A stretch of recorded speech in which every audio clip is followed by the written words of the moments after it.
crackling and the sparks drifting and the ocean intoning nearby. Then, suddenly, you feel like you might puke.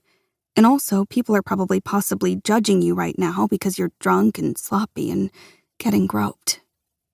Poppy covers her mouth and stumbles toward the rocks, and Rumi follows her like he probably thinks a good boyfriend should. I follow too, because I know what's coming. "Just piss off," Poppy says. I almost laugh because she sounds like a British gangster, but then she bends over, and I hear a splatter. Rumi hovers, his hands in his pockets, and looking at his feet. "I've got it," I say to Rumi. He looks uncertain. Poppy yells "piss off" again, and Rumi blushes and glances at me, and then he leaves. And I feel sorry for him. Poppy grabs my arm, and I stagger and scrape my heel on a rock. She throws up again, so I just grip my teeth and let her hold on to me and keep her hair out of her face. When she's done, I wrap my arm around her waist, and she leans on me all the way back to our tent.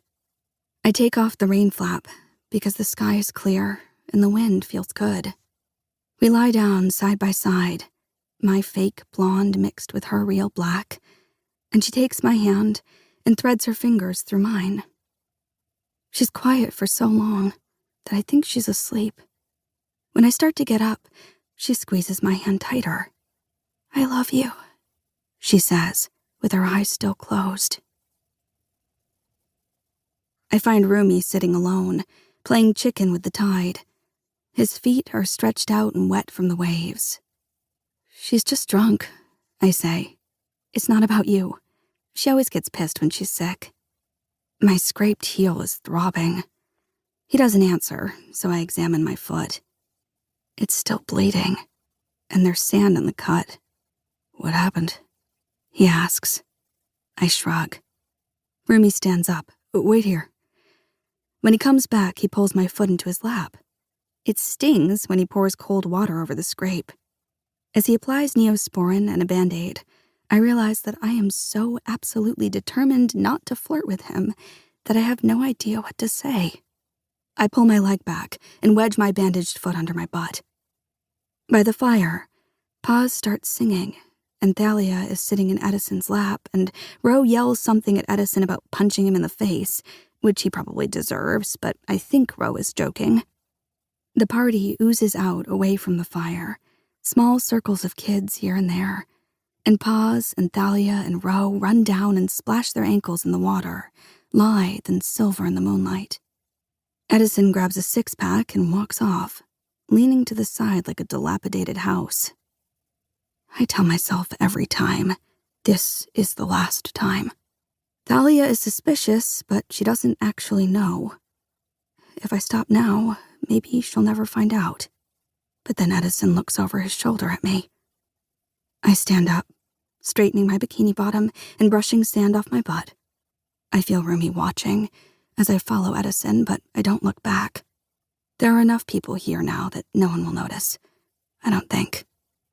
The moon is almost full, and it shivers across the water, and for a minute I feel beautiful in the bending light.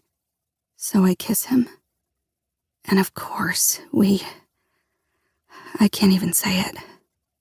I can still hear the singing, the cackling laughter, the lewd jokes of the party. I come home to Poppy like I always come home to her. Whether it's her house, or the lunch table at school, or here in the tent. I watch her breathe in and out, in and out. It seems so easy for her. Nobody was up when I got back from Edison.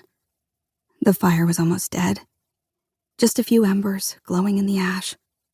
I watched it for a while and drank from a bottle of red wine that somebody left open and halfway buried in the sand.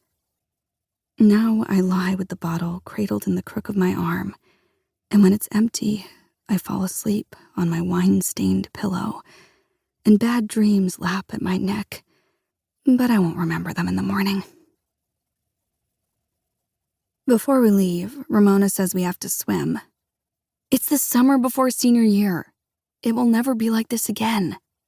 We have next summer, Rowie. Paz crosses her arms and squints away. Next summer we won't be in high school anymore, Paz. Rose.